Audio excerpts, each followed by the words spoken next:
चिराग पासवान ने हाजीपुर पर अपना दावा छोड़ दिया है, क्योंकि वो ऐसे लोगों के बीच में बोल रहे थे जहां पर उनका आज की तारीख में उनको सच बोलना उनकी मजबूरी थी। चुनाव सिर पर है, जमुई के लोगों से वो झूठ बोलकर आगे नहीं निकल सकते हैं, या चलता फिरता बयान देकर वो आगे नहीं निकल सकते थे।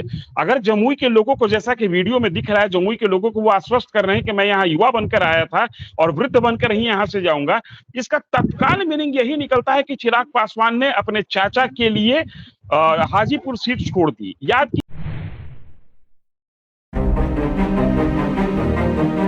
नहीं है ना?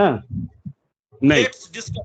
और इस वक्त हमारे साथ बिहार के दो ऐसे मेहमान जुड़े हुए हैं जो बिहार की सियासत को बहुत बारीकी से समझते हैं, और जाहिर तौर पर तो ऐसे मेहमानों से बात करने का मकसद यही है कि बिहार की सियासत से का जो बड़ा सवाल है उसको समझने की कोशिश की जाए।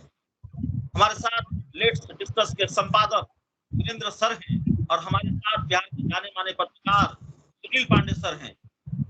सर, आप दोनों का बहुत बहुत शुक्रिया। और सबसे पहले वीरेंद्र सर के पास आएंगे।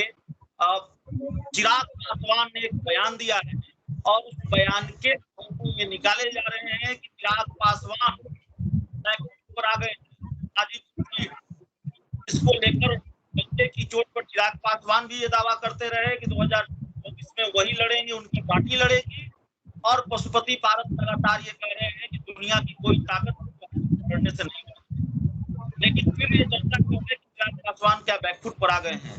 जमुई में चिराग पासवान ने कहा है कि मैं यहाँ युवा बनकर आया था, यहाँ से जाऊंगा।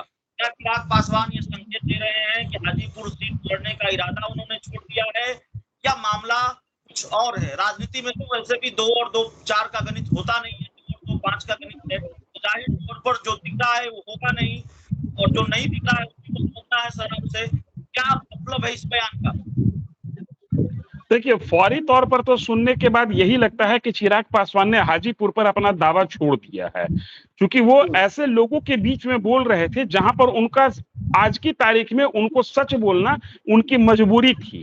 चुनाव सिर पर है, जमुई के लोगों से वो झूठ बोलकर आगे नहीं निकल सकते हैं, या चलता फिरता बयान देकर वो आगे नहीं निकल सकते थे।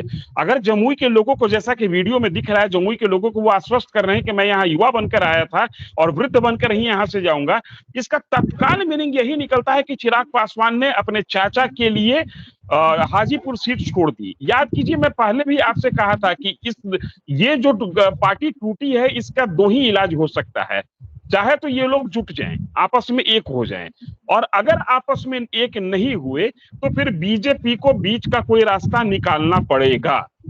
आज चिराग पासवान का जो बयान सामने आया है, उस बयान को सुनने के बाद मैं ये कहना चाहता हूं, और ये मैं कह रहा हूं कि मेरे द्वारा कहा गया दूसरा वाक्य, दूसरा भविष्यवाणी, दूसरा स्टेटमेंट सच साबित होता हुआ दिख रहा है, जिसमें चिराग पासवान हाजीपुर पर दावा छोड़ रहे हैं। कहीं ना कहीं ये बीजेपी का दबाव है या बीजेपी का मध्यस्थता है, जिसके कारण चिराग पासवान ने इस तरीके का बयान दिया है, जिसका तात्कालिक मीनिंग ये निकलता है। मैं ये नहीं कह रहा हूं कि चिराग पासवान ने ऐसा कह दिया कि हम हाजीपुर नहीं लड़ेंगे।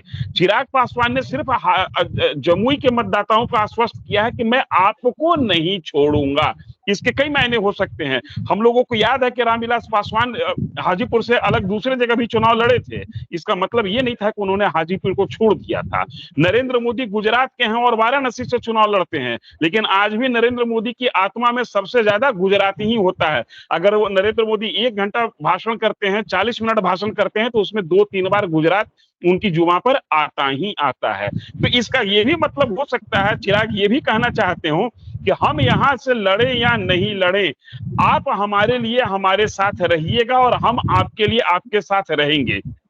लेकिन इसका उनका जो बयान है, उसका तात्कालिक मतलब यही निकलता है कि चिराग पासवान ने हाजीपुर पर अपना दावा जो है वो छोड़ दिया है, और पशुपति पारस जो ताल ठोक कर कह रहे थे कि हाजीपुर किसी भी कीमत पर नहीं लड़ूंगा, वो मेरा सीटिंग सीट है, पशुपति पारस एक बढ़त बनाते हुए दिख रहे हैं चिराग पासवान के मुकाबले। जी सुनील पांडे सर, क्या पशुपति पारस बीजेपी के लिए इतने जरूरी हैं कि बीजेपी चिराग पासवान पर दबाव बना रही है कि अब हाजीपुर लड़ने का इरादा छोड़ दीजिए? ये होता हुआ क्या देख रहे हैं, और अगर पशुपति पारस बीजेपी के लिए इतने जरूरी है तो क्यों है?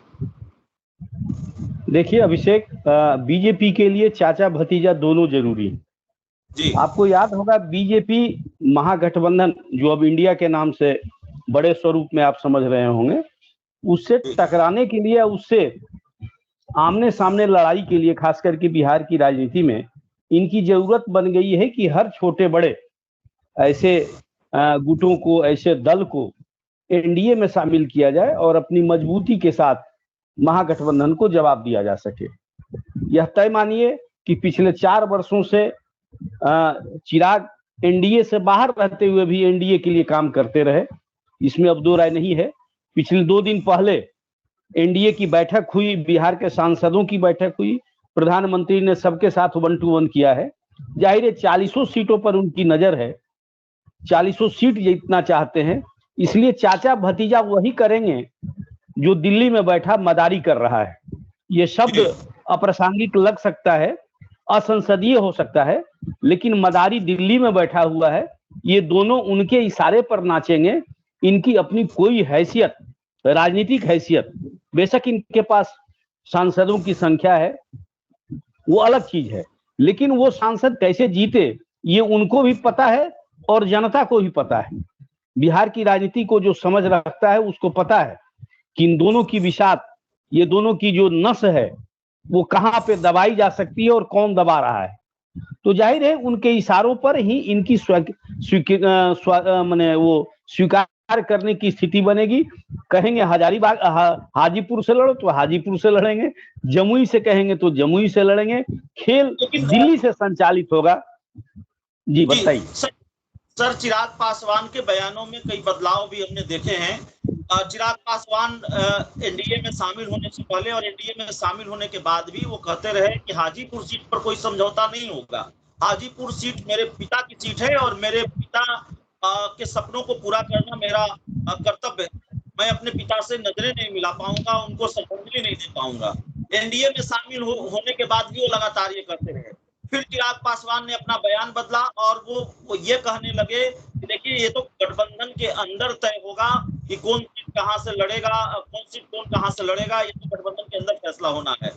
उसके बाद आज चिराग पासवान ने जमुई में ये कह दिया कि जमुई मैं युवा बनकर आया था और बुजुर्ग बनकर जाऊंगा। सारे बयान और खासकर आज वाला बयान, उसके क्या मायने आपकी नजर में? देखिए जैसा धीरेन्द्र बता रहे थे, आपने भी कहा कि 2+2 4 नहीं होता है। राजनीति में ये बखूबी हो रहा है और मैं बार बार कह रहा हूं इनकी कोई हैसियत निर्णय लेने की नहीं है। ये खुले तौर पर हर व्यक्ति को स्वीकार करना पड़ेगा। इनके लिए एनडीए उतना ही जरूरी है जितना एनडीए के लिए ये जरूरी है। बिहार की राजनीति की यदि आप बात करते हो तो सामने लोकसभा चुनाव है और दोनों की हैसियत तभी पूरी मानी जाएगी राजनीतिक रूप से जब एनडीए का आशीर्वाद, मतलब मोदी जी का आशीर्वाद, अमित शाह जी का आशीर्वाद इनके साथ होगा, इनके कंधे पर उनका हाथ लगेगा और ये लोग ऊर्जान्वित होकर जहां से कहेंगे वहीं से चुनाव लड़ेंगे। अब रहा हाजीपुर की विरासत की बात, तो एक बेटे की बात है, दावा है, और दूसरा भाई का दावा है। दोनों परिवार के ही अंग हैं। ठीक है, कुछ हर परिवार में चलता रहता है और ये तो राजनीतिक परिवार है। राजनीतिक आकांक्षा पूरा करना हर व्यक्ति का फर्ज होता है। कोई नेता है तो सीट और पद के लिए तो आजीवन लड़ता रहेगा और अपनी बातों को रखता रहेगा, लेकिन निर्णय लेने की क्षमता या निर्णय लेने की हैसियत ये दोनों में से किसी को नहीं है। अब जमुई में यदि चिराग बोल रहे थे, जाहिर है उनका वर्जन हमने भी सुना है, तो जाहिर है अपने मतदाताओं को वो निराश नहीं कर सकते हैं।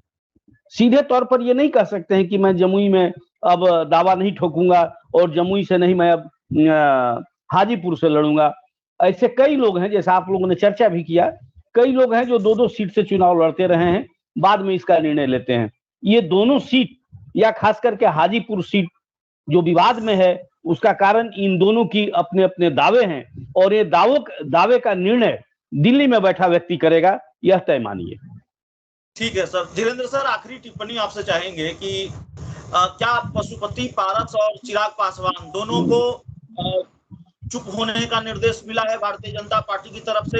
हाजीपुर सीट को लेकर साइलेंट रहने का निर्देश मिला है बीजेपी की तरफ से, जैसा सुनील पांडे सर कह रहे हैं कि डमरू जो मदारी वाला डमरू होता है वो दिल्ली में बैठे व्यक्ति के पास है और ये लोग उन्हीं के इशारे पर नाचेंगे।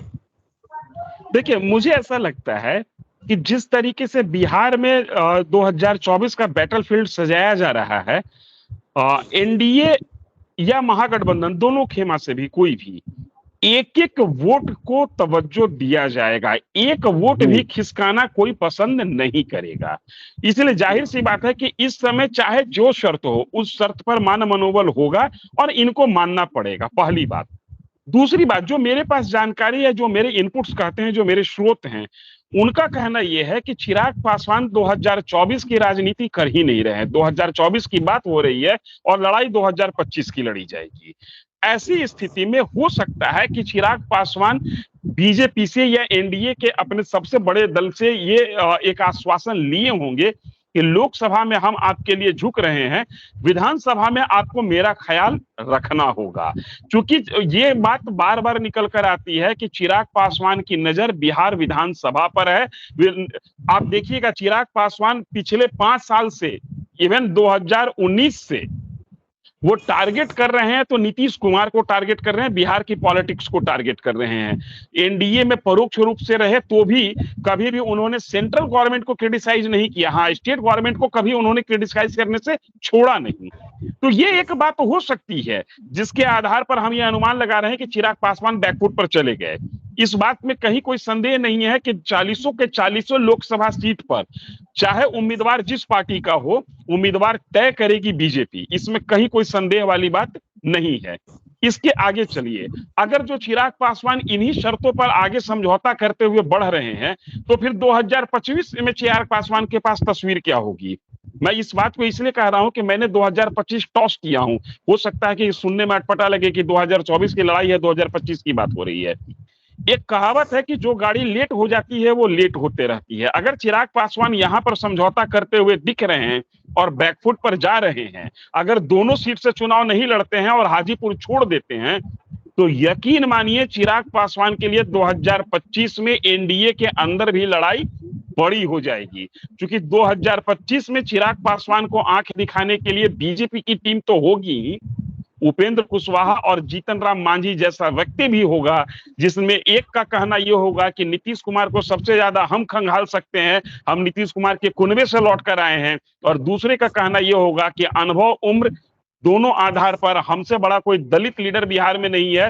रामविलास पासवान होते तो कोई और बात होती, लेकिन अभी सबसे बड़े हम हैं। और अगर एनडीए को बिहार में दलित ओरिएंटेड ही पॉलिटिक्स करनी है तो फिर जीतन राम मांझी से बड़ा चेहरा कौन क्या हो सकता है। लेकिन आज की जो घटना है उस पर तात्कालिक तौर पर यही कहा जा सकता है और यही अनुमान लग रहा है कि दिल्ली ने इंटरफेयर किया और उस इंटरफेयर का परिणाम यह हुआ कि चाचा भतीजी की लड़ाई शांत होती हुई दिख रही है। हालांकि इस बात की संभावना से कोई इनकार नहीं कर सकता है कि वो चिराग पासवान हाजीपुर से भी लड़ जाएं और जमुई से भी लड़ जाएं। एक व्यक्ति एक बार में 3 जगह से चुनाव लड़ता है, ये ऐसी परंपरा रही और ऐसा उदाहरण भी इस देश में रहा है। सर ने भी अभी बताया कि कुछ लोग 2 जगह से लड़ते हैं, जीतने के बाद तय करते हैं कि मैं कहां से रहूं और कहां से नहीं रहूं। याद कीजिएगा, राहुल गांधी अगर वायनाड से चुनाव नहीं लड़े होते तो आज राहुल गांधी कहीं के नहीं होते। तो ये भी एक बात हो सकती है। लेकिन फौरी तौर पर अभी जो प्रतिक्रिया निकल के आ रही है या लोगों की जो समझ बन रही है वो यही है कि चाचा के आगे भतीजे ने सरेंडर कर दिया दिल्ली के निर्देश पर।